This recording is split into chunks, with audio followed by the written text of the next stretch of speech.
The red box goes live, but you're not quite live yet. So Liam, you can send the counselor live, please.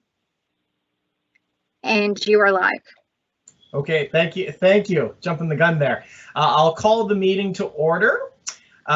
So to start off, we'll just confirm that everyone is accounted for and that all the technology is working. So we'll start with Councillor Mason. Here, present, accounted for, and having trouble finding the mute button. Thank you, sir. Our usual challenges. Thank you, Councillor Mason. Councillor Cleary. I am here, Mr. Chair, representing District 9, Halifax West Armdale, ready to go. Thank you. Thank you, Councillor Cleary. Councillor Mancini. Hello, Mr. Chair. Good evening, everyone. I'm here from Dartmouth, the home of the RBC Centre, where you're allowed to live stream your hockey games. Yes, that's some good news today. Councillor Smith. Here, I'm ready to go, Chair. Awesome. I'm there. I can see you, Councillor Smith. Good news. Who do we have from staff?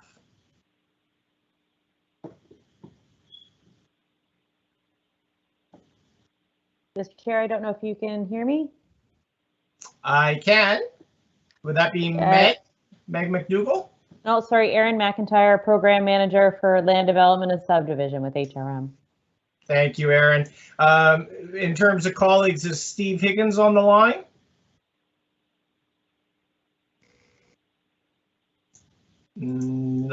I guess no. What about Ashley Blissett? Hi, good evening, Mr. Chair. I'm here. Thank you, Ashley. Sean Otis. Hi, Mr. Chair. I'm here, Sean Otis. Thank you, Sean. Peter Nightingale. Good evening, Mr. Chair. I'm here as well. Thank you. And then do we have a solicitor, Meg McDougall? Yes. Good evening, Mr. Chair. I'm present as well. Thank you all. And apologies, I guarantee you, going through 6 names, I probably mispronounced somebody, so thank you for your indulgence. Is there anyone else I haven't called that from staff that's on the line? Okay, so it seems we've got everybody who is scheduled to be here is in fact here. So we go to our first item, which is the election of chair. So I will turn it over to our clerk. Thank you, Mr. Chair. Just one moment. All right, so to begin the election of chair, I would like to open the floor for nominations for the position of chair of the Regional Center Community Council. It's Councillor Cleary here. I would like to nominate Councillor Sam Austin as chair. Mancini seconds that. Do you want to hang that one up now? Is that? Can you hear that?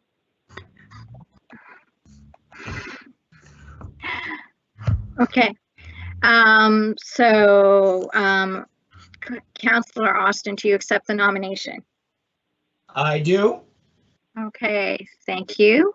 All right, so according to Administrative Order 1 procedure, I will now call for any further nominations 3 times. Are there any further nominations? Are there any further nominations? And a 3rd time, are there any further nominations for the position of chair on the Regional Center Community Council? I move to close nominations for chair. Second. Second. Thank you very much. So I will call for, so I will declare that Councillor Sam Austin is chair, has been declared chair of the Regional Center Community Council. And I will turn the election of vice chair over to you, Mr. Chair. Thank you, Ms. Clerk, and thank you, colleagues. So for vice chair, do we have any nominations for vice chair? Mr. Chair, Councillor Cleary here. I'd like to nominate Councillor Wayne Mason as vice chair. Okay. Mancini seconds that. We've got Councillor Mason nominated and second. Are there any further nominations? Are there any further nominations? Last call, any further nominations? Hearing none, congratulations, Councillor Mason. You are our vice chair. Thank you, sir. So moving along, since we've now completed that, first up is the tabling of the annual report. I don't believe, Ms. Clerk, we don't have any registered speakers to discuss that, do we? No, we don't, Mr. Chair. There's no registered speakers. Okay. So we do have a motion attached to that. So Mr. Chair, it's Councillor Cleary. I would move that the Regional Centre Community Council accept the 2020 Regional Centre Community Council Annual Report as presented. Okay, moved by Councillor Cleary. Second by heard Councillor Smith there. Any further discussion?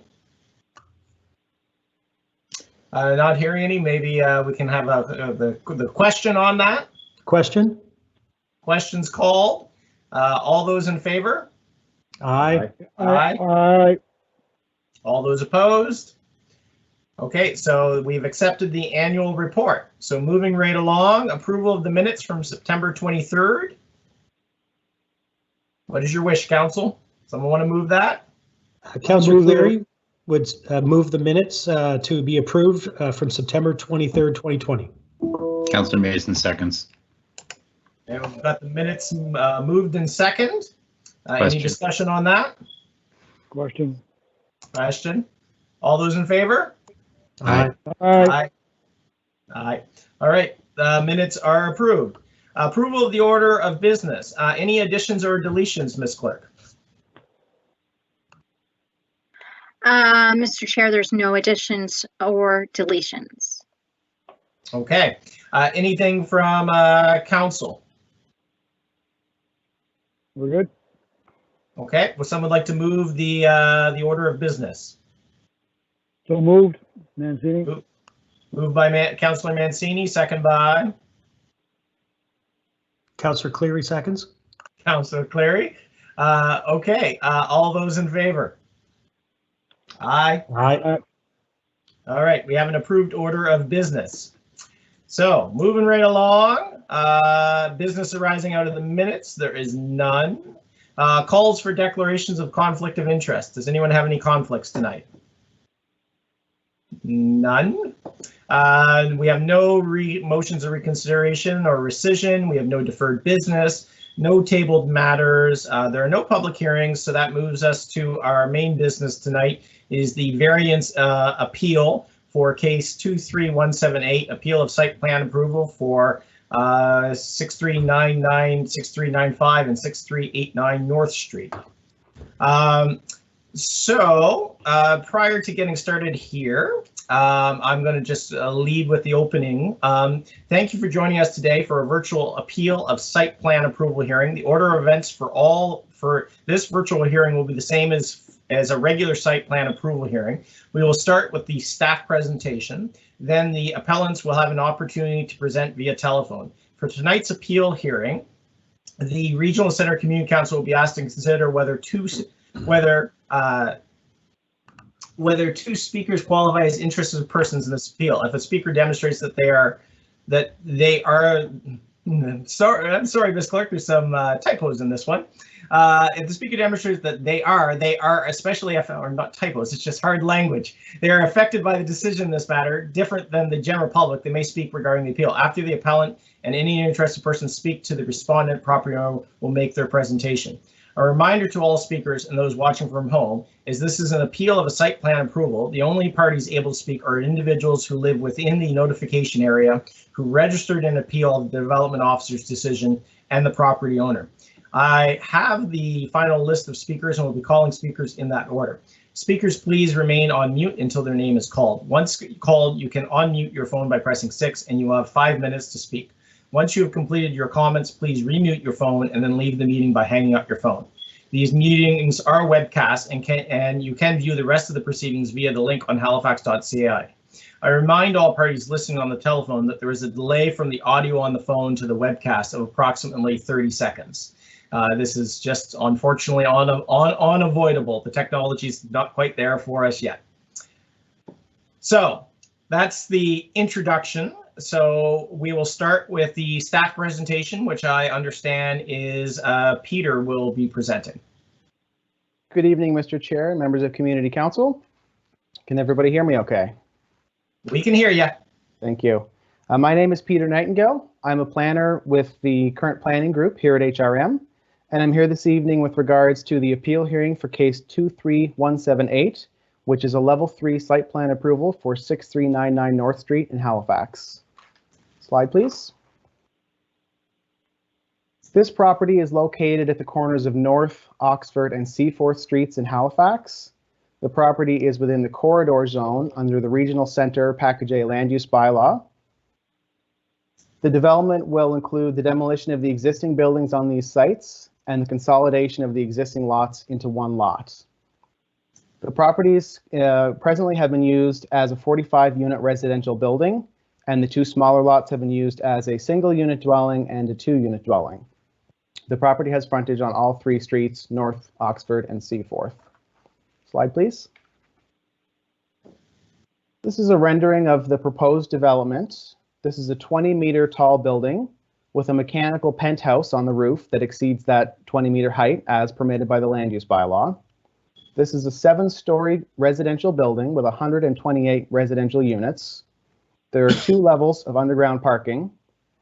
The development includes at-grade residential units on all 3 streets, a landscape buffer along the adjacent low-density residential properties to the north of this, and landscaping on the remainder of the lot, which is not occupied by buildings or driveways. The main entrance to this building will be on Oxford Street, and the parking garage entrance would be on Seaforth Street. This rendering here is as viewed from the intersection of North and Oxford Street. So Oxford Street would go off towards the left there and North off towards the right. Slide, please.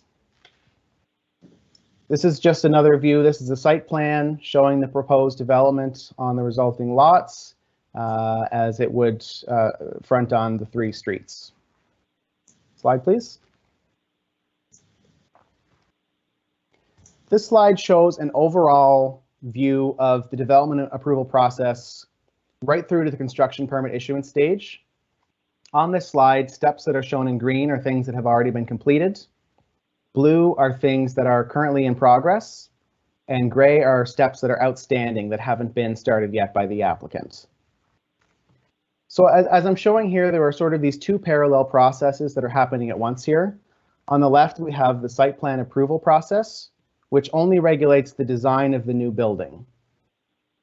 The steps that have been undertaken as part of this process so far, the applicant has gone through a pre-application with staff.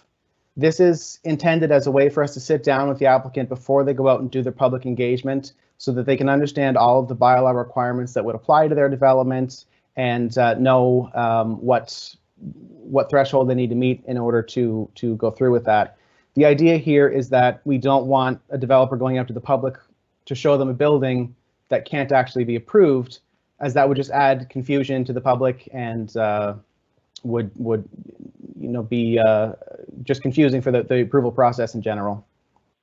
In addition to their public consultation, the developer has also gone to the Design Advisory Committee to seek a recommendation on the development. And I'll talk a little bit more about the public consultation and the Design Advisory Committee in a few slides coming up.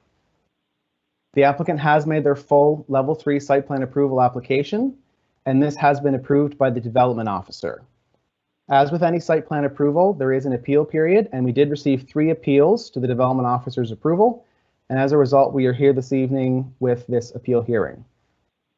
Now, in addition to the site plan approval process that regulates the design of the building, there are also several other approvals that are required that are happening in parallel to this site plan approval process.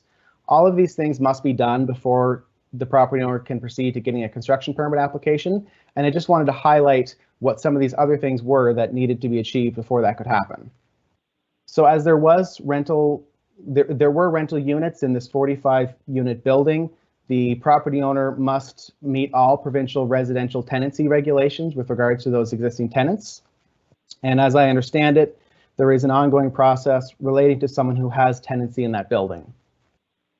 The property owner must also get demolition permits for all of the buildings on the properties, and they must remove those in accordance with all of our building code and building bylaw requirements.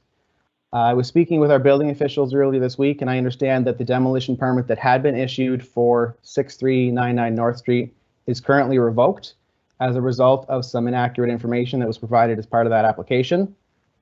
And presently, the building official does not feel that the permit can be reinstated until some of these other issues are dealt with. In spite of that, the building officials have authorized the property owner to continue to do some remediation work on site relating to the removal of hazardous materials such as asbestos in the building and making sure that the building remains in a safe state. This was a safety decision, and it doesn't affect the ability to remove the building, just to bring it into a safe condition. Once the property has completed these processes, they also must apply for a subdivision application to consolidate the 3 lots into one. And this must be done as you cannot have a building that occupies more than 1 lot. So once all of these steps are completed, both the site plan approval and all these other requirements, only then can the property owner proceed to a construction permit application. And as part of that construction permit application, there's going to be further review by the development officer, the building official, our engineering team, by Halifax Water. And the purpose of all these reviews is to make sure that the proposed development is meeting all of the land use bylaw criteria, all of the building code requirements, that there's a construction management plan in place to mitigate the impacts of the construction on the neighborhood, that there's plans in place for ensuring continued access on the streets and those sorts of things. Once all of these reviewers are satisfied that all of the municipal bylaws and requirements are met, the developer also must make a public benefit contribution. This is based on, this is required for any building that exceeds 2,000 square meters of floor area. And there's a formula in the bylaw that we use to figure out what the dollar amount of this public benefit contribution is. It's required for all of the square footage above 2,000. So once we have this dollar value, the bylaw stipulates that a minimum of 60% of that public benefit contribution must be paid as a cash contribution to the municipality's affordable housing fund. And the disbursement of those funds that lies with the municipality, not with the developer. The remaining 40% of that public benefit contribution, the developer can choose to pay that into the Affordable Housing Fund. They can choose to pay it into our Parks Fund, which would be for the maintenance and upgrading of municipal parks. They can put it into a fund for cultural spaces in the city. Again, this is something managed by the municipality. Or they can use it towards the installation of public art on the site, provided the public art has a minimum value of $100,000. So only after all of these steps are complete and that public benefit contribution has been paid, can we issue a construction permit that authorizes them to begin construction on their building. And even once that permit is issued, there still continue to be many ongoing inspections from our building officials and our engineering team to make sure that they're building the building that was approved by the development officer, that their construction management plan is being followed, and that all of those necessary conditions are being met to make sure the site remains in a safe condition and it's in compliance with the permit. Now, the reason that I wanted to emphasize this process as a whole so much is because, as you'll see in a few slides' time, a lot of the comments that we've received from the public on this application had to do with things like traffic, construction impacts, public safety issues, tenancy issues, and things of that nature. And I really wanted to emphasize that even though those things do not fall under the site plan approval process, we have all of these other processes in place to make sure that all of our bylaws and all of our regulations are met and that those things are being taken care of. I don't want to give the impression that we haven't heard those concerns from the public. We have heard them and we understand that those are real and significant concerns. And I want to assure everybody that we have other tools in place to make sure that those things are taken care of. Simply the granting of a site plan approval does not give the property owner permission to construct a building. It only approves the visual design of the future building. Slide, please. As I mentioned, the developer did hold a public engagement meeting as required by the land use bylaw.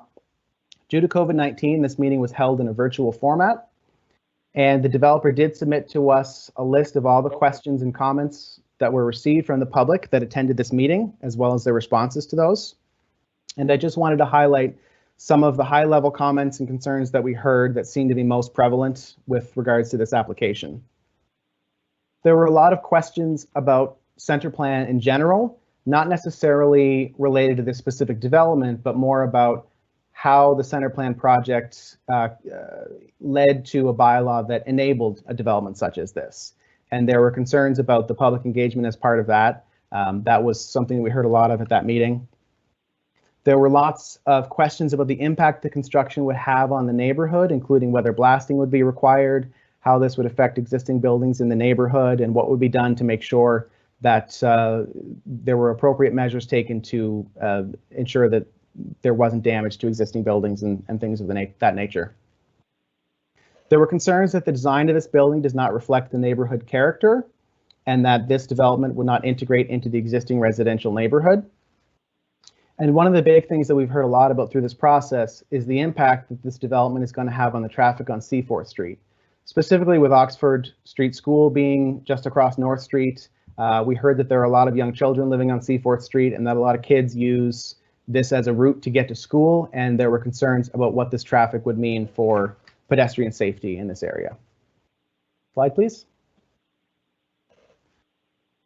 This proposal also went to our Design Advisory Committee. The Design Advisory Committee's responsibility is to review the design aspects of the development and make a recommendation to the development officer with regards to those requirements.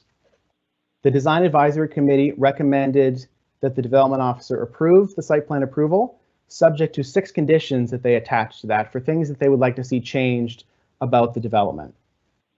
Upon receiving this recommendation, the development officer considered the DAC's points and determined that the 6 conditions that they attached were outside of what the land use bylaw required, and so there was no ability for staff to require any of these changes under the site plan approval process. And once again, I wanted to emphasize that although the land use bylaw doesn't regulate things, many of the concerns that the DAC had are things that are regulated under other municipal bylaws and policies, such as the building code requirements, which will make sure new development meets energy efficiency standards for new buildings. Our engineering department will make sure that there are construction management plans in place, that street trees are planted where required or maintained, and any new infrastructure will comply with our municipal design guidelines for safety and visibility and accessibility. Slide, please. Staff reviewed this application when the full site plan approval came in, and we reviewed this against Part 6 of the bylaw and made the determination that all design requirements were satisfied. The developer did not request any variations to the bylaw requirements, and staff determined that no variations were necessary to accommodate their development. As a result of this review, the development officer approved the application, and the development officer's approval has been appealed by 3 property owners. Slide, please. I'd like to now just take a few moments to bring up some of the comments that we saw in the letters of appeal that we received and respond to those. One comment we received was that the building height is not limited to 20 meters, but by variance can exceed 20 meters. Residents in the neighborhood were not made aware of this until recently. So there is no ability to exceed the maximum height by variance. No variance has been granted for this. The bylaw does allow for certain height exempt features such as mechanical penthouses. And that's the case with this application. The roof of the building is at 20 meters, but there is an allowance for mechanical penthouse and elevator overrun above that height.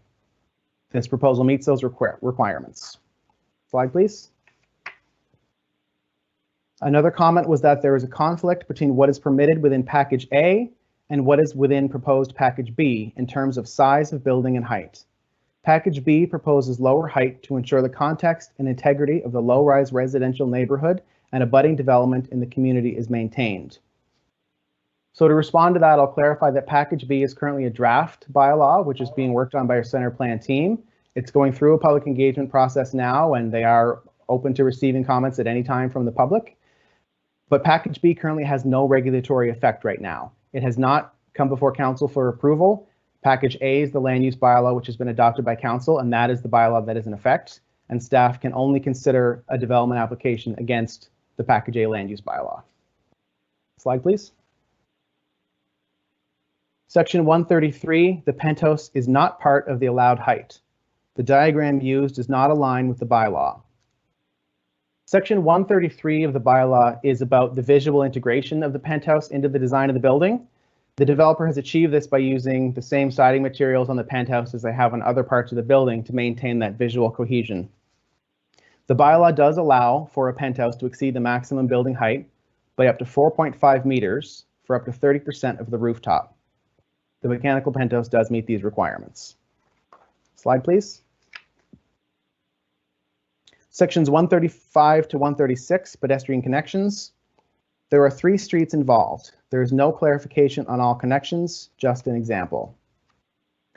And I will clarify that the land use bylaw does not actually require any pedestrian connections on the site. Rather, the bylaw states that if a pedestrian connection is provided, it must meet the criteria of sections 135 and 136.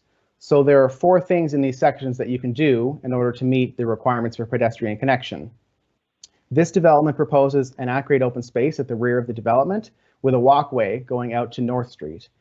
That walkway constitutes a pedestrian connection, and by connecting it to an existing public sidewalk, that's one of the criteria in 135 and 136 that you can do, and so by providing that, they have met the requirements of this section. Slide, please. Section 154, lack of clarity on impacted streets relative to loading spaces. Section 154 regulates site lighting, and it has a list of site features which must be illuminated for safety purposes. One of the things that must be illuminated is parking and loading spaces. However, I will clarify that for this proposed development, all parking and loading spaces are in the underground parking. There is no surface parking lot and there is no surface loading space. So the lighting of these spaces is not going to impact streets or adjacent properties because they are completely internal to the building. Slide, please. Concern regarding the visual impact of the penthouse. If set back, you cannot see, but will still affect the allowable height. So section 157 is actually within the variation criteria of the bylaw. So the bylaw requires that any height exempt features, such as a penthouse, have to be set back from the roof edge a minimum of 3 meters. Section 157 allows us to consider variation to reduce that to less than 3 meters if that's not achievable. However, in the case of this development, the penthouse does meet the 3-meter setback. No variation has been requested for this, and it's not required to achieve the development that they've proposed. And so the requirements of section 157 would not apply to this development because it's not something that they've asked for. Slide, please. Concern with the parking exiting this complex onto Seaforth Street. It will overwhelm residential traffic as well as limit available on-street parking, which is already an issue with the frequent congregation of the church. Suggestion that the parking exiting this complex be placed on Oxford or North Street. This was a big one that we heard a lot of, both in the appeal letters that we received and also in the comments that we've received from property owners after the appeal was launched. I'll clarify that the land use bylaw does not regulate the location of the driveway. The land use bylaw regulates the design of it. So the landscaping around it, the appearance of it, the location of the driveway in the lot is regulated by our streets bylaw, bylaw S300. Bylaw S300 stipulates that there's a restriction on driveways located within 30 meters of a signalized intersection. Oxford and North Street is a signalized intersection, so you would not be able to put a driveway within 30 meters of that intersection. The streets bylaw also says that where a property has frontage on multiple streets, that the driveway shall be placed on the lower traffic volume street for safety purposes. I will also clarify at this point that there was an error in the staff report. The staff report specified that you could not put a driveway within 100 meters of a signalized intersection, and that should have said 100 feet of a signalized intersection. So this figure here, 30 meters or 100 feet is the correct restriction for driveways near an intersection. Slide, please. In accordance with Administrative Order 1, the following motion shall be placed on the floor, that the appeal be allowed. Denial of the appeal motion would uphold the development officer's decision and result in approval of the site plan approval application. This is staff's recommendation. Approval of the appeal motion would overturn the development officer's decision and result in refusal of the site plan approval application. Slide, please. Thank you, Mr. Chair, and members of Community Council, for your time. If you have any questions, I'd be happy to answer them. Thank you very much, Peter, for the presentation. So now we'll go to questions of clarification from council. Do we have any questions? I see Councillor Smith. Councillor Smith. Thank you, Chair, and thank you, Peter, for the presentation. Just really quick for the folks before they speak, clarification again on the aspects of this case on what's appealable. Certainly. Through you, Mr. Chair, the site plan approval specifically deals with the design elements of the building, and that is part 6 of the land use bylaw. So this has to do with features such as the external appearance of the building, the design of the street wall, the design of open space, the building top distinction, the way that it's designed, the integration of the penthouse into the building, things that really affect the outward appearance of the building and the design features. It does not deal with anything outside of that chapter, so things like public safety, driveway locations, building code issues, demolition issues. Those are things dealt with under other municipal bylaws and regulations, and we do have dedicated teams of staff devoted to ensuring that all property owners are complying with those regulations, but they do lie outside of this process that we're here to speak to tonight. I appreciate it. Thank you. Thank you, Councillor Smith. Are there any other further questions of clarification? Seeing none, we'll move along. So our next step is to open the appeal. So what I'm going to do now is I'm going to invite each of the appellants to address council. You'll have 5 minutes. Ms. Clerk, could I ask, will you be doing the timing? Yes, I will, Mr. Chair. Thank you. I see a question about the applicant. My understanding is the applicant will present after the appellants.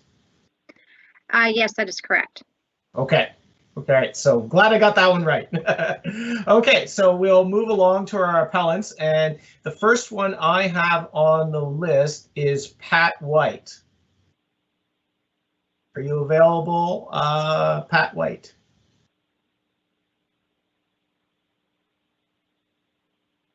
So, Mr. White, please press *6 to unmute your phone, please.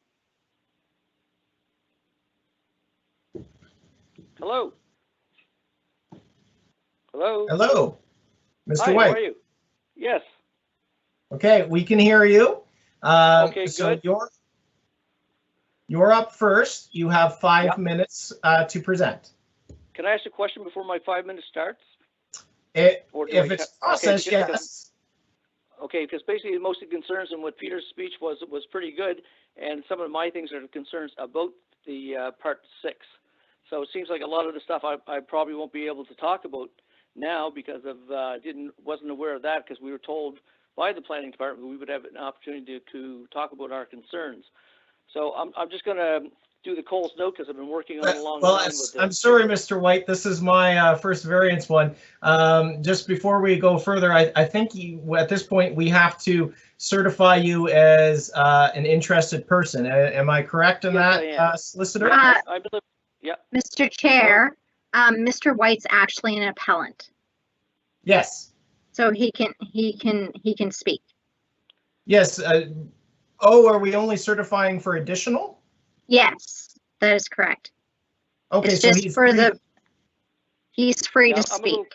I'm a little confused myself, because can I say what I've written down, or do I have to narrow it down now based on Mr. Smith's statement that it has the stuff I have doesn't go towards the center plan part 6, and I have some other concerns about that. Am I allowed to state my concerns?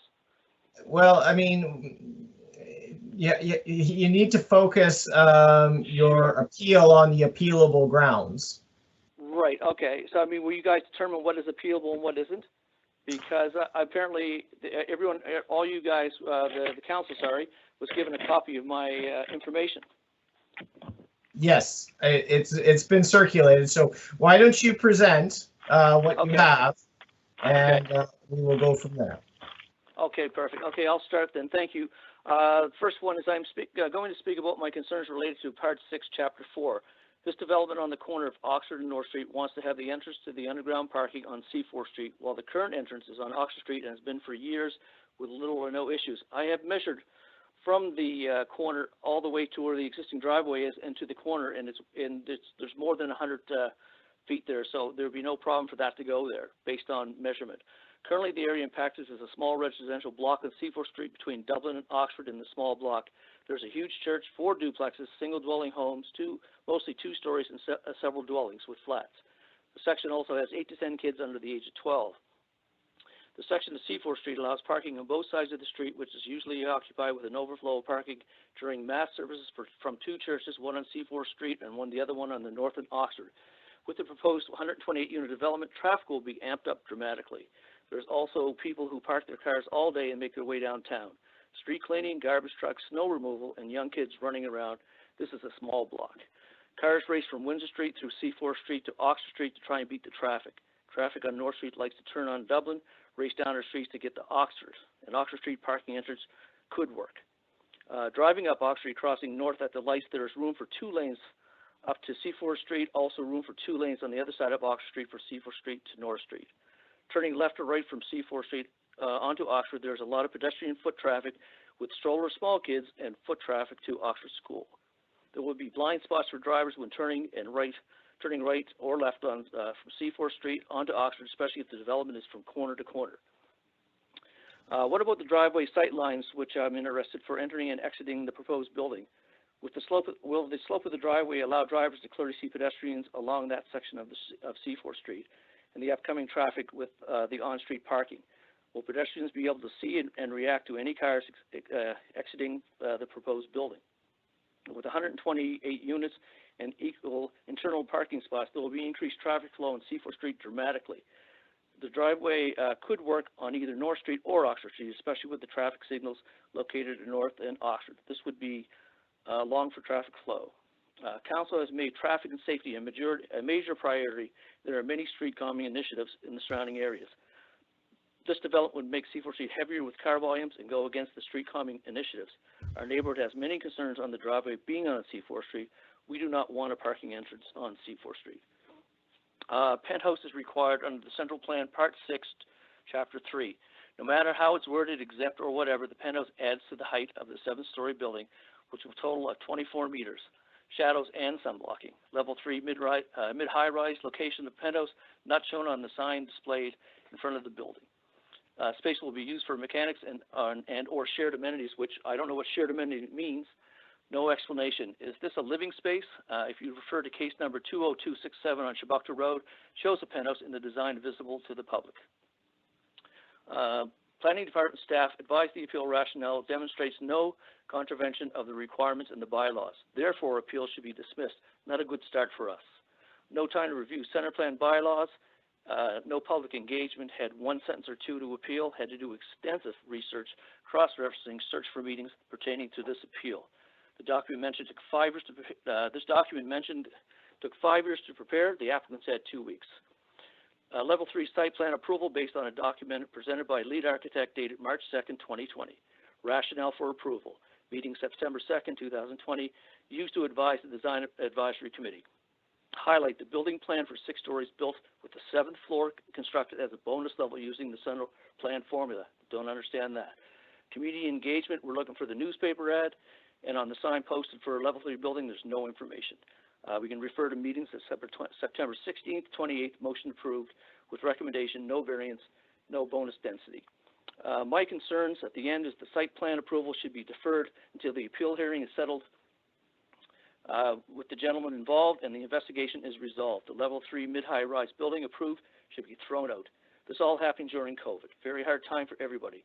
This building does not fit in this neighborhood. The developer has not been a good neighbor. Thank you very much. Thank you, Pat, for your submission. Are there any questions? I'd like to say thank you to Sean and Peter and the staff, Aaron, and all above for giving us some information after, we were pretty well blindsided. We didn't know what was going on here because some of the counselors from the class of 2016, and this is when it started, we've all been involved with this, and for we had some good meetings for 2 years, and then, you know, the next 4 years we heard nothing. So this building really has got a lot of history, but I really think that everyone at this time should just take a real big look at this, and let's worry about affordable housing, and let's get this thing out of the way, because people living there, it was affordable housing for a very, very long time. And that's all I'm going to have to say. But when Peter mentioned this thing about the driveway, I measured more than once. And there's about Excuse me, Mr. White. Mr. White, you're at your time. I'm okay, sorry, no but I'm problem. going to have to. Thank you very much. I want to thank the regional councils very much for your time and your patience. Thank you. Thank you, Mr. White. So now I'll ask if there's any questions of clarification from council. Sure, no problem at all. Seeing no questions, we'll move along to our next appellant. So that would be Joan Frazier. Joan Frazier.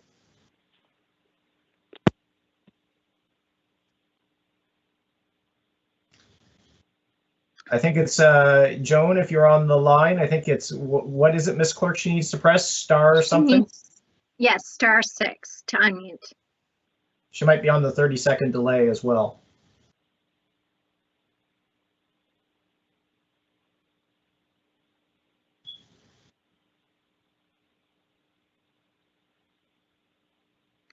Hi, Joan, if you're on the line, please press star 6 to unmute your phone so that you can begin speaking.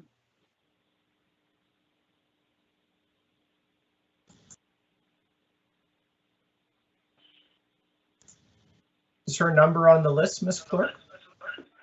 Yes. Oh, I think that's her there. Hi, Joan. Am I on? Yes, you are. Okay.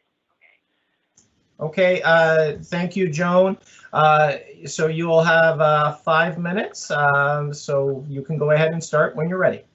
Okay. To all present and listening in, I've asked to speak this evening and request that you delay your decision on the issuance of the site approval plan and development permit. While the developer may have met all the revised technical land use requirements for the approval of the site plan and issuance of the development permit, the appeal does not address artificial transition line of 11 meters for the transition point to the low-rise residential neighborhood in which the building will be sitting. The appeal does not ensure maintaining the integrity of the surrounding low-rise neighborhood. There is a serious flaw here. 11 meters is the assumed point where the integration requirement is met. The reality is that a massive building of at least 20 meters plus in height will physically occupy the site, corner to corner to corner to corner, with currently little setback. Under Urban Design Goals 4.11, contextual design, emphasis is placed on recognizing and complementing the natural built and cultural character of the area around a development project.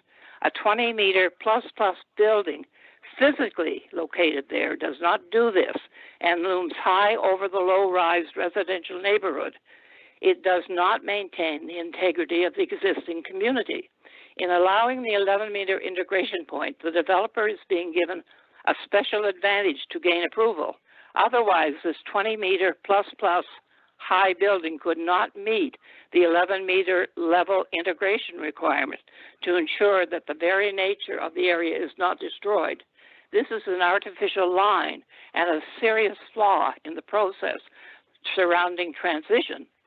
Architect Scary's letter of March 2020 outlines items which have since changed. 638 North Street has been added. The height descriptor has been changed to 20 meters plus maximum from 6 feet in the corridor, and is allowing the developer to build 8 levels under the 20 meters plus rather than the maximum 6 levels previously allowed within the corridor. While Package B is still in draft form and is yet to be brought forward to Council for consideration, much content is focused on maintaining the very essence of the low-rise residential communities while still allowing appropriate development. The policy and principle sections are directed to maintaining the integrity of low-rise residential communities. This cannot be accomplished by allowing 20-meter structures to be built in the midst. At present, from Connaught to Bears Road to Windsor Street to Quinville Road, there are only 2 structures that are higher than 4 stories. One on Seashore Street, built in the 60s when rules were different, and a 5-story apartment on London Street.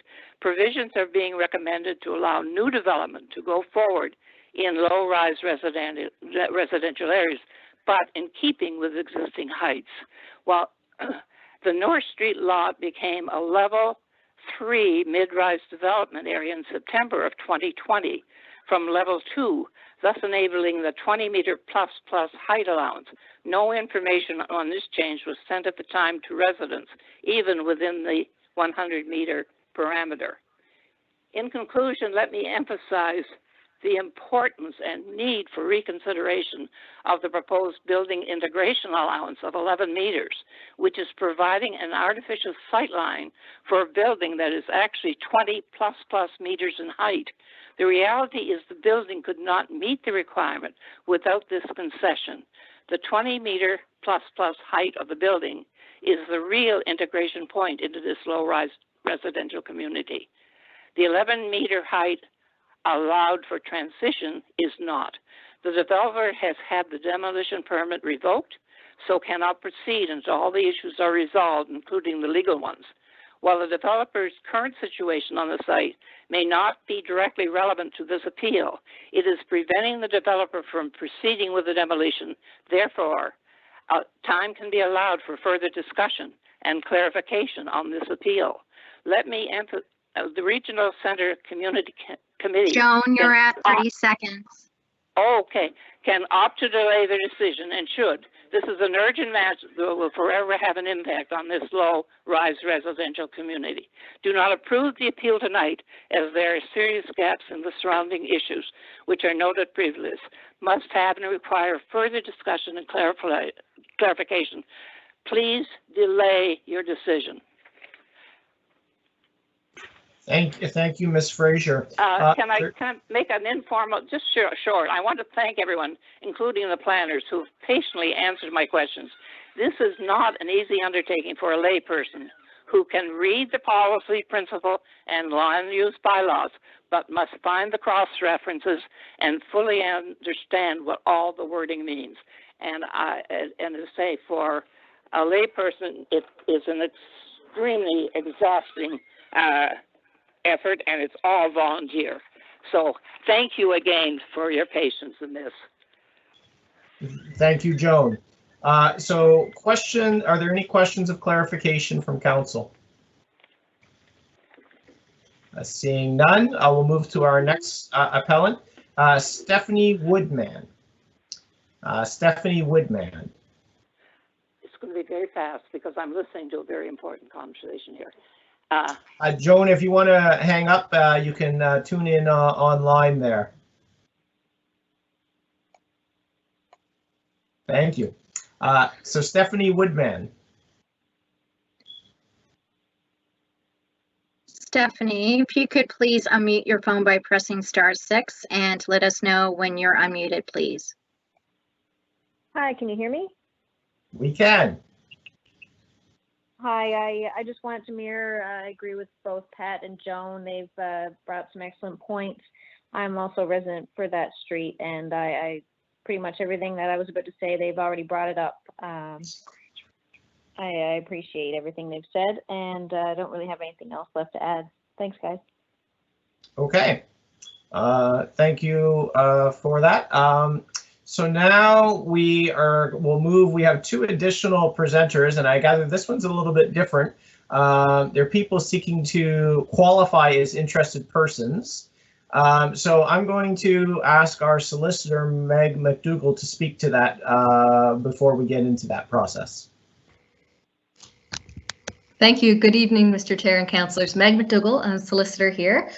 So the charter provides that when a site plan has been approved, notice must be given to every assessed owner whose property is within 100 meters of the applicant's property. Any property owner who received notice may appeal the approval within 14 days of receiving such notice. There are 2 parties outside of the appellants that registered that have requested to speak. It is at council's discretion to allow these speakers if they demonstrate that they are especially affected by the decision in a manner that is different to the general public. So council can ask both of these people to state why they think they should be added to this meeting tonight. And if council is satisfied, the person may speak for 5 minutes.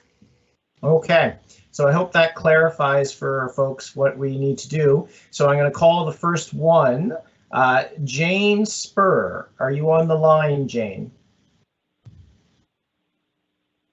It's *6, correct, Ms. Clerk, to unmute? Yes. Jane Spur. Great. Yes, thank you very much.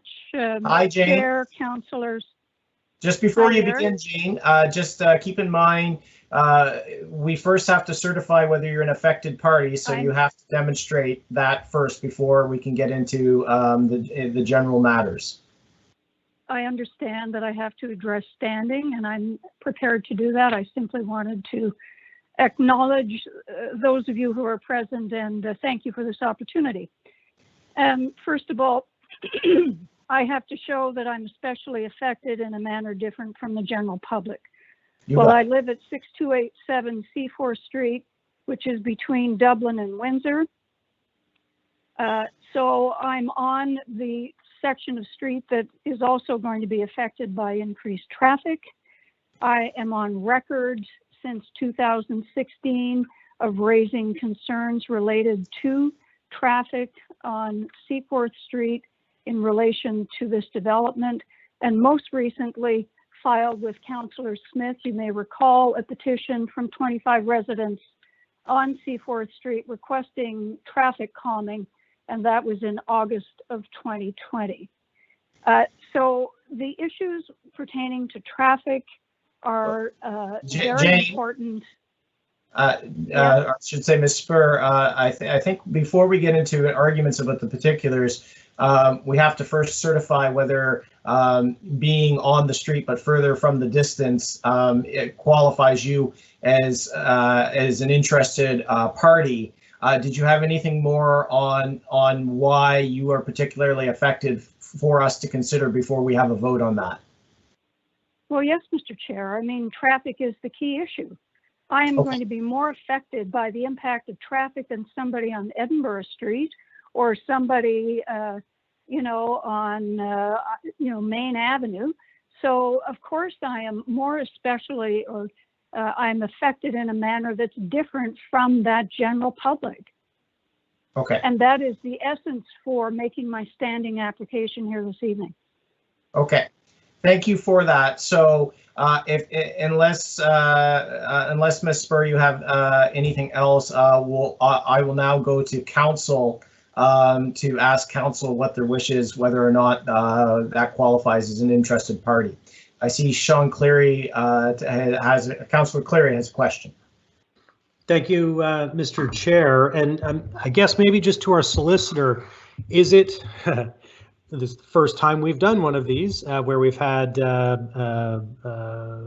self-identified impacted parties come for standing. So are there any parameters or any guidelines that you have or that municipality has, or is it really just a matter of our own judgment as a community council as to whether someone should have standing as an affected party? You're right, it is quite rare that this happens, and there isn't really any criteria or parameters. It is up to council's discretion. Okay, I appreciate that. So I'll Mr. Chair, just wait to see if any others have any questions of clarification, and then if you have a moment, I'll come back to me then for my thoughts on this. Okay. Does anyone else have anything they would want to wade into this before Sean speaks again? Councillor Cleary? I see lots of head shakes. So Councillor Cleary, no one's rushing to the door. It would seem to be you to lead us off here. Thank you. And I appreciate Ms. Spur's application to speak on the matter. And I'm looking at a map of her address, and This is one of those tough ones. It is a block away, and there are interceding streets between the development and her, one being Dublin, as she mentioned. She lives between Dublin and Windsor. And so if traffic is emanating from or coming to this site, one would think some of it could go down Seaforth, but some of it could also go down Dublin, some of it could go down Oxford. I guess, where do you draw the line in terms of who is impacted by traffic? And one could argue that on the next street over, they're impacted by traffic potentially as well, given that it's a limited number of vehicles that would be generated from this particular development, looking at the traffic impact statement. So I think the 100-meter distance for notification would look at things like traffic and say, if you're very close to this, you're going to be impacted more than people who live blocks away from it. And you know, if someone from Dublin Street near Almond said, I'm interested in this too because traffic is going to impact me, where do you draw the line? So I think my feeling would be that the 100 meters covers traffic. So I would say that this person does not have standing. Okay, I think, well, I'm going to go to Councillor Mason here, since this is an unusual process that we're in, and then Councillor Clary, if we could circle back to you for a motion if you wish to make that. Councillor Mason. Oh, you're muted, Way. Councillor Mason. There you go. So, hey, I think the motion has to be in the affirmative, right? Because that way, if it fails in a tie into a negative. So I think that's the only motion that can be put on the floor from a technical rules nerd perspective. The lawyer can correct me if I'm wrong. You know, to me, as long as this is not, I mean, it's not precedent setting and it's fully within council's discretion and there's only 2 people. So my feeling is that I would vote to allow it. While also cautioning the applicant at this time that, you know, she really needs to restrict what she speaks to what's actually appealable, which isn't traffic, right? That's not really something that comes into play here. So, but to me, it's, you know, I got 5 minutes. It's fine. You know, it doesn't set a precedent. If we end up in a situation where we have 100 people asking for standing, I'd probably say no at that point, but it's just 2 people, so I'm willing to let it ride. Okay. Was anyone else, any further thoughts from council? Seeing none, I will, Councillor Mancini, that's what I was waiting for, because I saw some in the chat to see if you wanted to speak. Councillor Mancini. First of all, what was Miss Burr's number again on Seaforth Street? Did we have the 6287? 6287 Seaforth Street. I'm just looking at that map. I agree with Councillor Mason. I mean, we've only got a couple people here, and so I don't see that it causes a problem. I'm fine with hearing from Ms. Burr. Okay. So I guess I have a question for the solicitor. To Councillor Mason's point, is a motion automatically in the affirmative on this one to allow her standing, or is it up to council to move one way or the other as a motion? It should be in the affirmative.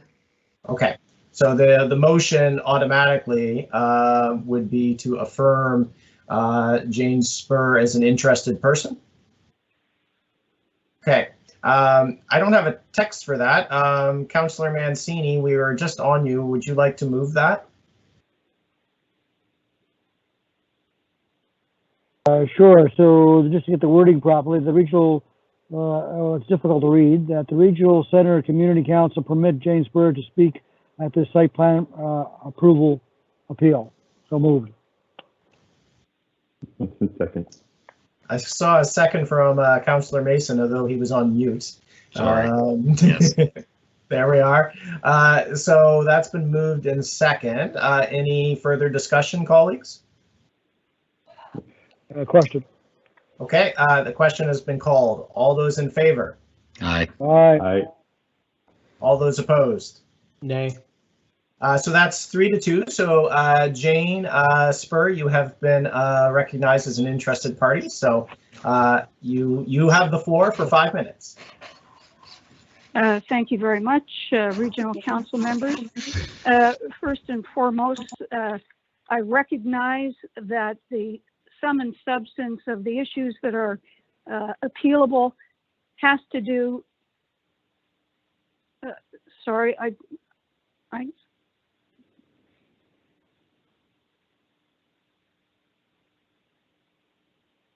Hello? We're still here. Take your time. We'll start your clock.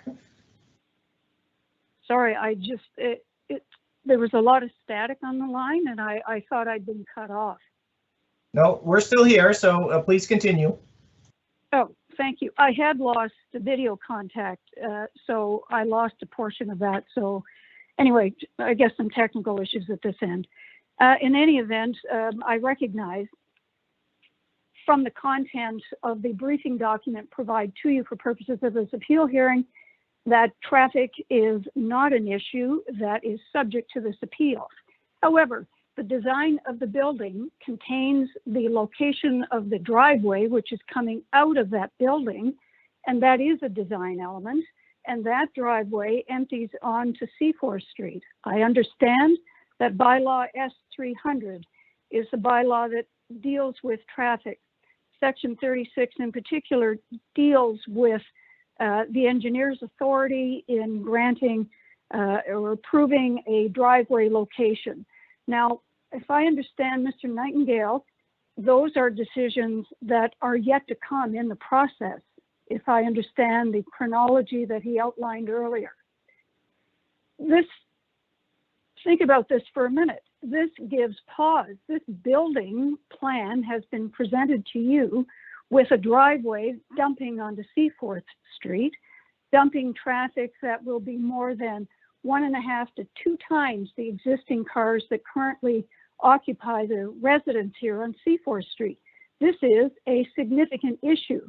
So the question I have, and it is a question now, and which I wish to be heard on, because this issue seems to be being punted around to nowhere. The impact of traffic on Seaforth Street. It is a concern that has been one of myself and many residents on the street for a while. And so there is no appeal process for the engineer approving or not approving any driveway location. The engineer has discretion under Section 36 to approve a location with conditions. Well, what about Mr. White's comments with respect to the location of the existing driveway on the lot and the continued use of that access point?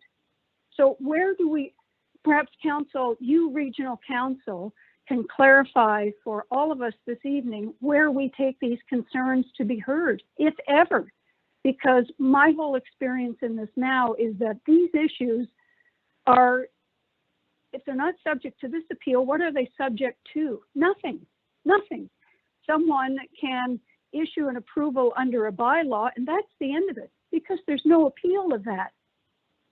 All right, so maybe you could clarify that.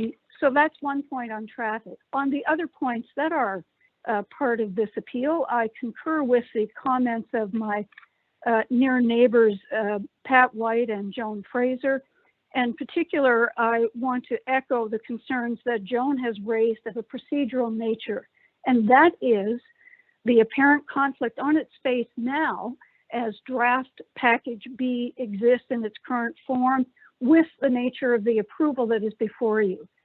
And so there appears to be a flaw in the process, a kind of a derailment, if you will. I mean, if we are to satisfy the elements of the draft package in whatever form it ends up to be, or I'm sorry, to grant approval to developments that are coherent and consistent and within the meaning of the law, of the land use bylaw and all other parts of that package, then those packages A and B have to be approved before we start granting approval on developments, or you end up with the possibility of an inconsistency in the outcome, and that just seems to be beyond bizarre. So that is a very serious concern in terms of the overall process, because I, like the others who have spoken, have gone to all of these hearings with relation to the core plan. Ms. Spur, you're at 30 seconds. Thank you. And finally, I also concur with Joan in her position that it's very difficult for a layperson to thread their way through this. The form of this hearing tonight, although I am speaking, I missed the audio components or the council hearing and documents that were on presented by Mr. Nightingale. And I would say to you, we're all doing our best in this time of COVID to carry on and do things as best we can. But the form of this hearing, I must say to you, has been a very difficult one with a very difficult subject to interface with you on and to speak to and to receive information. I missed some of what Mr. Nightingale showed you. And so I don't know what it was. Ms. Spur, you're at time. Thank you very much. And I think I have relayed what I needed to say somewhat. Thank you for your attention this evening. Thank you, Ms. Spur, for participating. We certainly know that this is not an easy thing to do at the best of times, let alone by video. So are there any questions of clarification from council? Seeing none, we'll move to our next speaker, and it's the same gig. This would be Roger, and my apologies, Roger, I'm probably going to pronounce this wrong. Kalwase? Is Roger on the line? Mr. Kawase, if you're on the line, please press *6 to unmute your phone, please.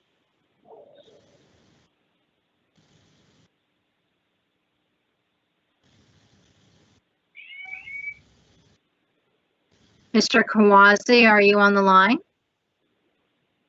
Mr. Chair, I don't have the exact number that he used to register to speak listed in the participants list. So I'm just going to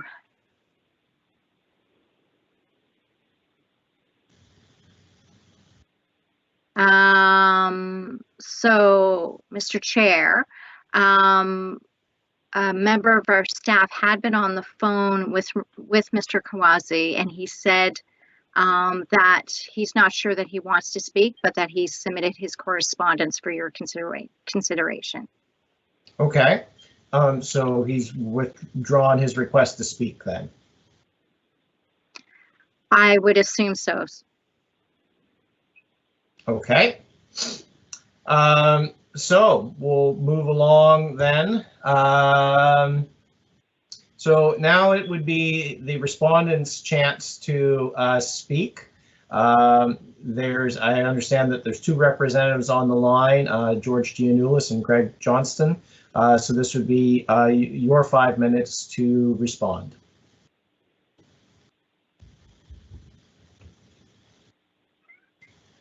Who's on the line with the applicant? For the respondent, I should say. So whoever's going to speak for the respondent, please press *6 to unmute your phone, and please let us know that you have done so. Hi, yes, welcome. Okay, I actually did press *6 and it didn't do anything. So anyways, it finally went through, I guess. But my name is Greg Johnston. I'm an architect with Palscary Architects, and I'm here to listen to the concerns of the appeal for this project located on Oxford and North and Seaforth Streets. And I just want to reply, I guess, to some of the comments, which were very legit concerns, and ones that some of them that we've were raised during public meetings and all that were discussed. But one of them that Pat spoke of, it was the driveway issue up on Seaforth, and that's certainly a concern for us. And actually, Mr. Way Mason, I did contact you in July, and we spoke a little bit about a issue that my family had in front of the Alexandra, where a car nearly hit me and my family coming out of a parking garage. So I do sincerely know the seriousness of that comment. And we want to look at ways to slow the cars down as they approach the street from the ramp. And I see that the Alexander now has mirrors set up, and that is one good solution, except for I think aesthetically it doesn't really look very good. So, you know, one way that I was thinking of maybe we could do this is on this project is just to have a simple speed bump before the ramp hits the sidewalk. People value their cars, so I think that would be a pretty good solution right there. A new one that I believe Pat brought up was about the location of the ramp and maybe going off of Oxford Street. And I kind of cringe at that a little bit. We do have about 200 feet from property line to property line from North Street to Seaforth Street. But so a driveway in the middle there somewhere could comply with S300. But you know, those are 2-lane roads, and if we're having traffic turning left in and out of there, that could cause some backups and some headaches, and maybe even increase the traffic load or traffic congestion at least. The rooftop is all that is the mechanical room up there. It's not a unit, as someone was questioning, or an amenity space. It's just purely for mechanical use. There's no public space out there. You can't get onto the roof deck or anything like that. We wanted to limit the amount that the tenants would have on a public space out there for noise concerns. So instead, all the units in the building have balconies for private amenities. I also heard about the transition from this building, a 20-meter building, down to a single-family residence, and that's a good concern as well. And we are following the bylaw as much as possible. We have the 11-meter low-rise street wall that complies with both the bylaw and the approximate heights of the rooftops of these houses before we step back at least, what is it, I think 2.5 meters before we go up to the other stories.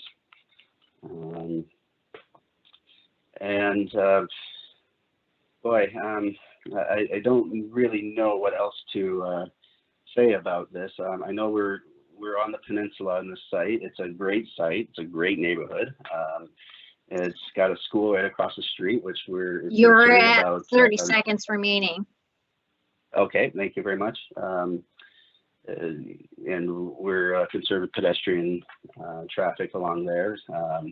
Again, I have a young family myself, so we're aware of the concerns of the public, but we have met, in our opinion, all the everything that was outlined in the center plan there, and we can kind of massage things from there to appease the public more. Thank you for your time. Thank you. So are there any questions of clarification for council, for the respondent? Seeing head shakes. So I would take a motion at this point to close the public hearing. Move public hearing closed. Moved by Councillor Mason. Second, Councillor Cleary. Seconded by Councillor Clary. All in favor? Aye. Aye. So that carries. Our public hearing is closed. So I will now go to council. What is your wish, council, with this appeal? Hello, Chair. I will. Should we do the quick with the solicitor, help folks listening understand how the appeal process works once we put the motion on the floor? Good point, Councillor Smith. So for clarity for the solicitor, I believe that the motion has to be to allow the appeal. And so then vote to allow the appeal is the vote to against the project, whereas a vote against the appeal is a vote for the project to proceed. Correct? Yes, that's correct, Mr. Chair. You're a good sport. I don't know that my clarification was very good. So, Councillor Smith, would you like to put the motion on the floor and lead off since you spoke? Sure. We're gonna get you that bar exam sooner than later with that explanation. So I will put on the floor that the appeal be allowed. Okay. Second from Councillor Mason. Anything on that, Councillor Smith?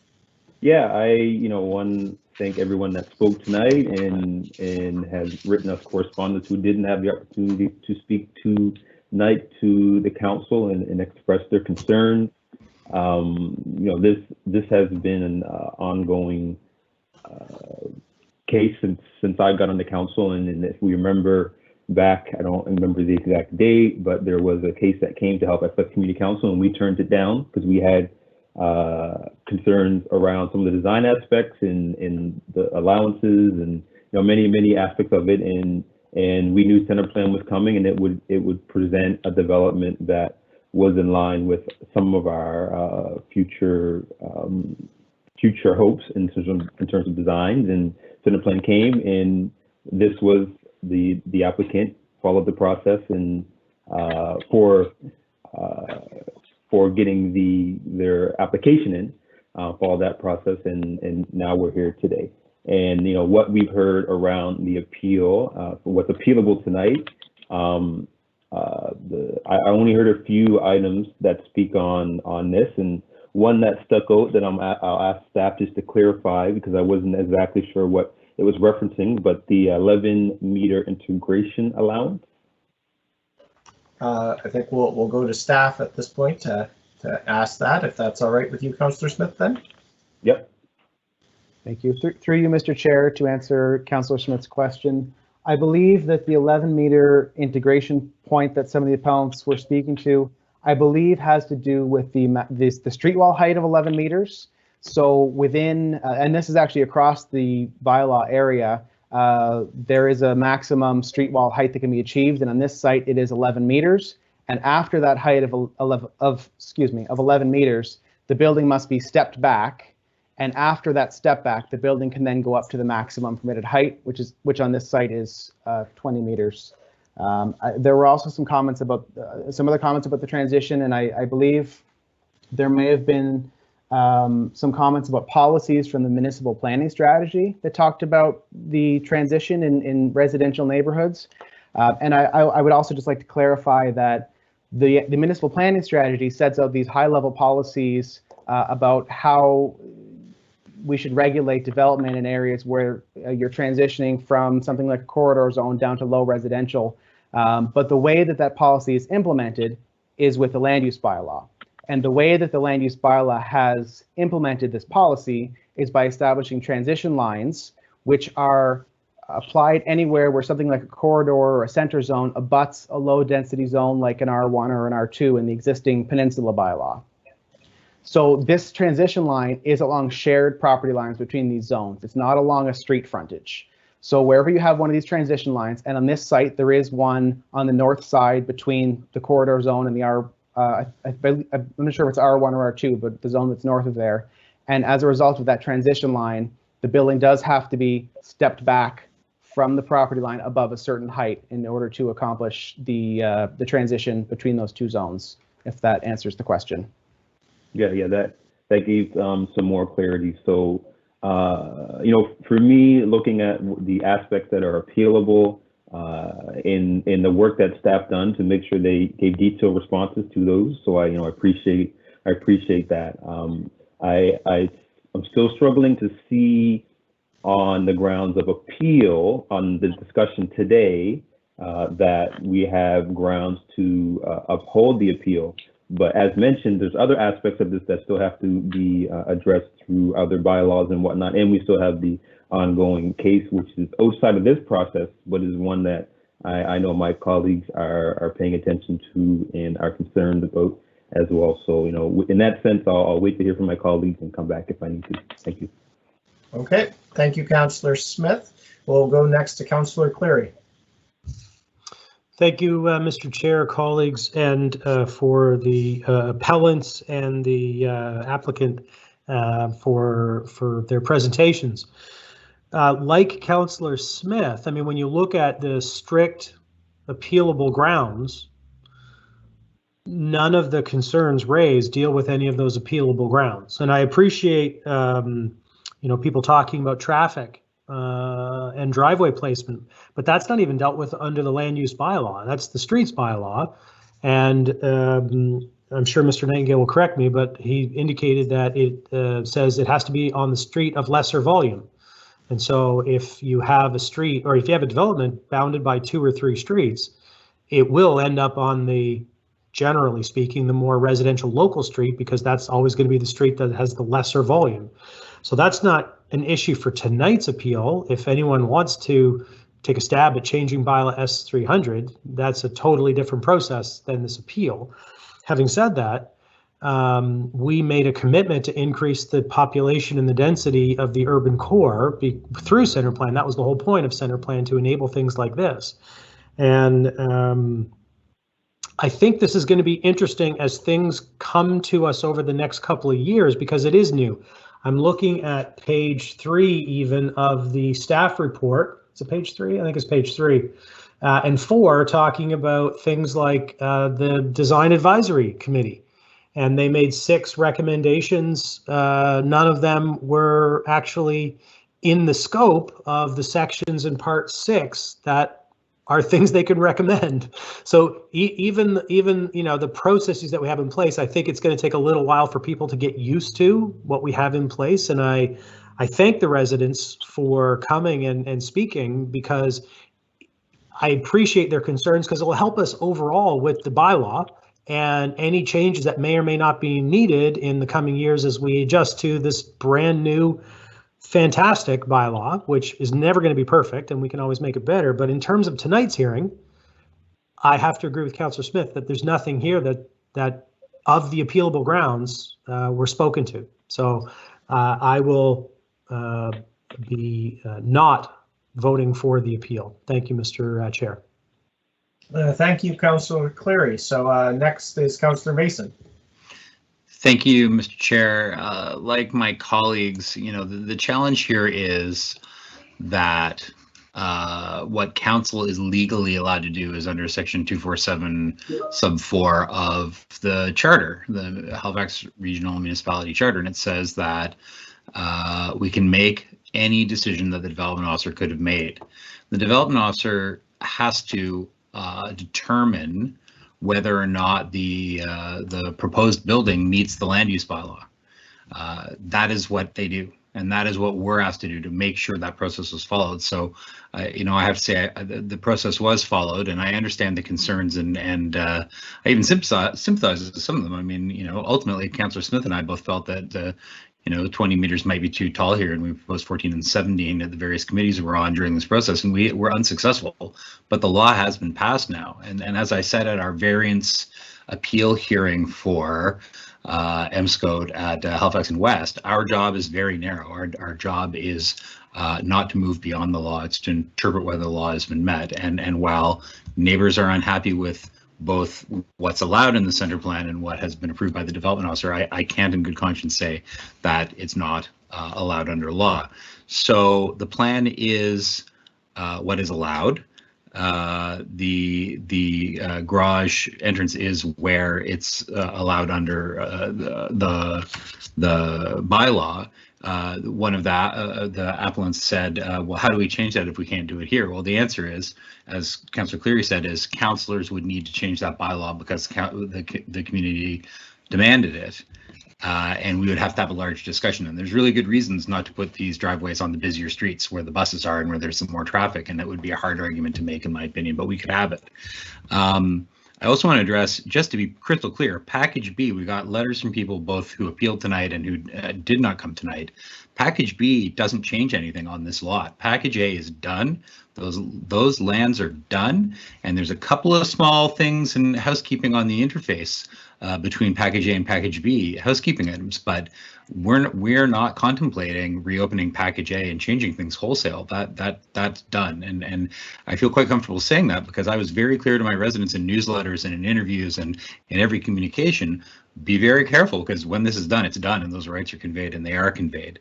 I also want to acknowledge before I run out of time here.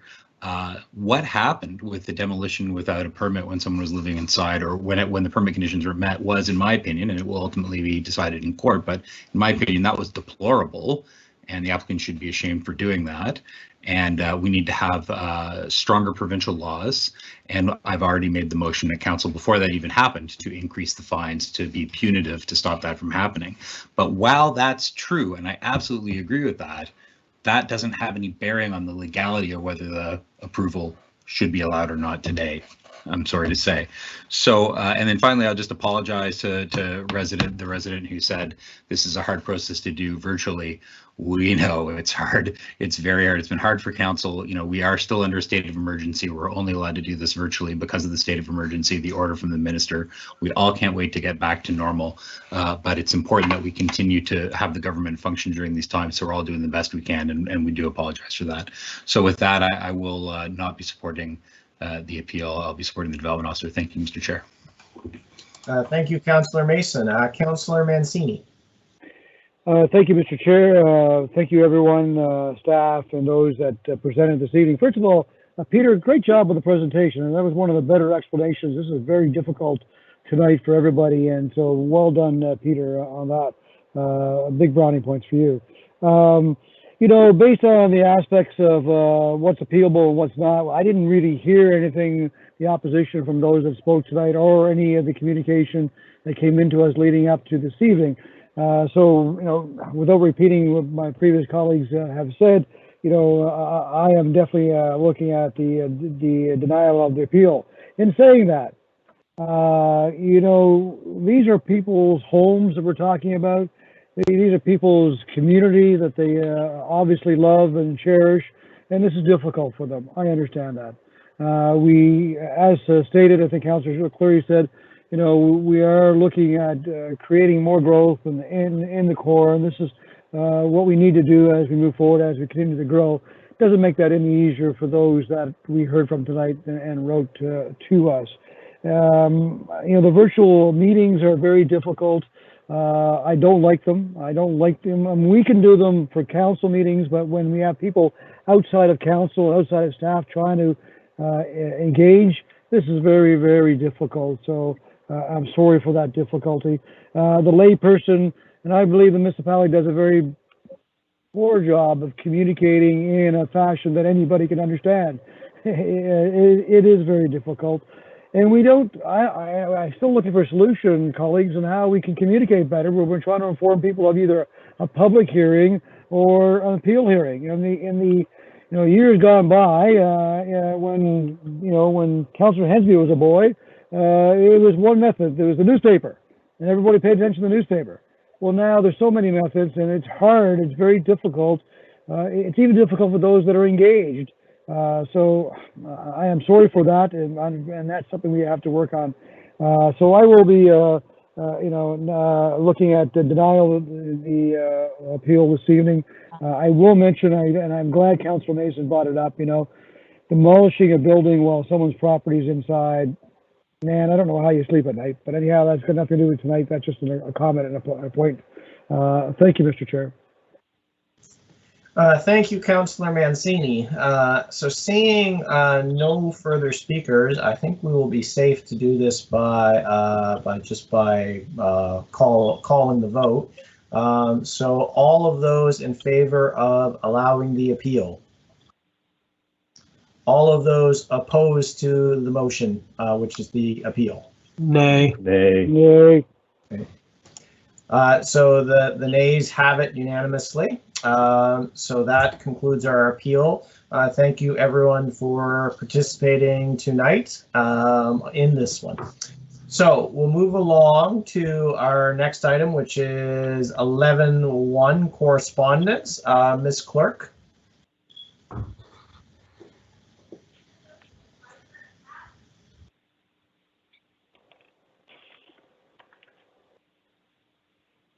Ms. Clerk, did we have correspondence besides what was already circulated relating to this case?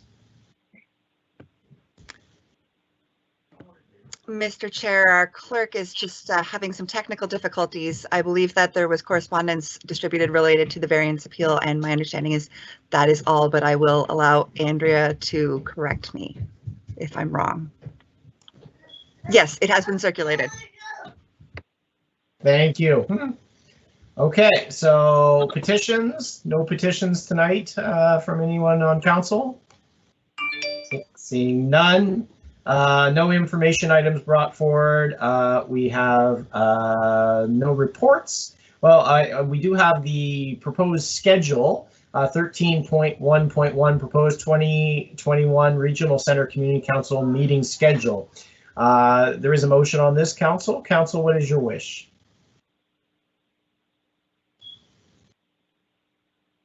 Somebody, I'll move. Councilor Mason. I'll move the motion as in the agenda. Second, Mancini. Thank you, Councilor Mason. The second by Councilor Mancini. Any discussion? Nope. We change it a million times anyway as needed, so whatever. Well, and this particular committee also meets fairly infrequently. Mr. Chair, it's Councilor Cleary. Sorry. Quick question. So the meeting schedule as laid out is usually the fourth Tuesday. And of course, this is a Wednesday and the next two meetings are on Wednesdays. And we do meet infrequently. I just wanted to put it on the radar because the committee normally meets on Tuesdays. I've actually booked myself for February and March, so I won't be available on those Wednesdays, but obviously after that would be because the rest are on Tuesdays and then the others are so late in the year, it doesn't matter. We can always change our schedules. But just for quorum, I thought I'd let you and the clerk know. Okay. Thank you, Councilor Clary. So if I understood, you are not available for the next two book days? Feb and March. Feb and March. Okay. So what he's saying is we should move them all to Tuesday. That's what I heard. No, I'm just kidding. We're unlikely to meet, so I don't want the clerks to have to go through all that trouble for meetings that actually won't happen. I'm sort of in the same headspace, Councillor Clary. Is there any further discussion? Mr. Chair, if I may, there is a variance hearing coming forward for. Let me just double check.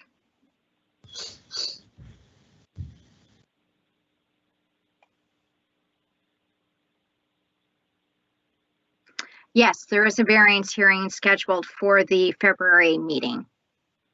And it's the Wednesday because I believe you have there is a regional council meeting on Tuesday, so that's why it is the Wednesday for February and March. Okay. I don't know if Ms. Clerk, if it's a fair question at this stage, is we know where the variance hearing is? Aaron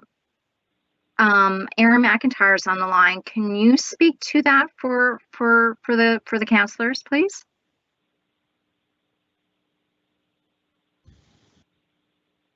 I don't believe Ms. McIntyre is still on the line, but I am aware of that one. If you'd like me to speak to that, this is Peter. Just as an address, I'm thinking just for clarity, it might assist council, particularly Councillor Cleary, if it happens to be in his district. This one will be another site plan approval appeal hearing. It is on Bayers Road. I'm not sure of the exact address, but it's between Connaught and Oxford Street on Bayers Road. Literally, that's him.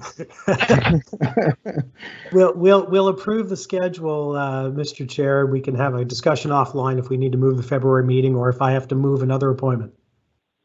Okay, let's, if you're all right with that, Councillor Cleary, we'll proceed as is for now, with the idea that we might need to change something here.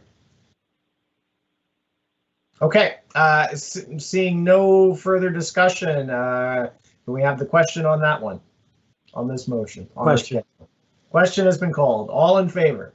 Aye. Aye. All opposed? Motion carries. So we have a schedule which is as good as this evening and maybe no further. We'll see. So now we'll go to members of Community Council. Does anyone have a motion or anything this evening?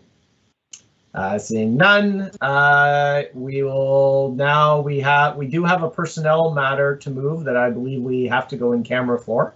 Would someone like to move that we convene in camera?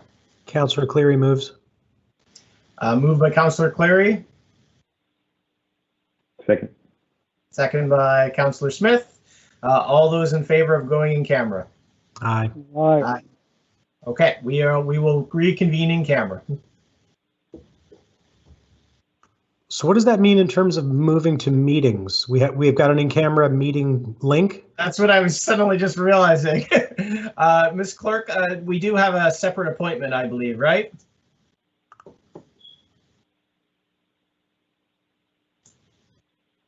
Yeah, I see one there in the calendar. Okay, yeah, so we know where to go. All right.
So, Mr. Chair, all members of the community council are back into the public session if you want to recommence. Yeah, let's recommence, go live. Okay. I assume the red box around me means I'm good. So we are done with our in-camera. So our next step, I'm just trying to find my agenda, would be to ratify our in-camera decisions. Does someone have a motion ready for that? Councillor Mason. Well, I mean, I'll move the motion that I also can't find. Yes. Just looking right now. Regional, I just had it all open. The motion on the agenda just says we convene in camera. I move that Regional Center Community Council approve the recommendations made in the in-camera section in the in-camera meeting of January 27th. So regarding personnel matter. Yeah. Yeah, what he said. And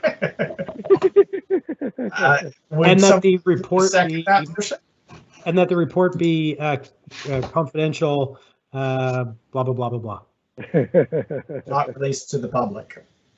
That's what you're looking for, Councillor Clary. We'll consider that friendly on this very slapped together effort. Was there a second? Second, Councillor Clary. Councillor Clary seconds that. So this is to ratify our in-camera decision for anyone who might not be clear on what that was. Question. All those in favor? Aye. Aye. So that carries. So with that, we have no added items. Any notices of motion? Lots of head shakes. So the date of our next meeting would be February 24th in theory. Or something. Stay tuned. So that brings us to adjournment. I would take a motion to adjourn. So moved. Moved by Councillor Mancini. We are adjourned. Thank you, everyone. Good job, Mr. Have a Chair. nice evening. Good job, Mr. Smith, for showing up on time and the vote. That's good, buddy. Well done. Good night. Good night, everybody.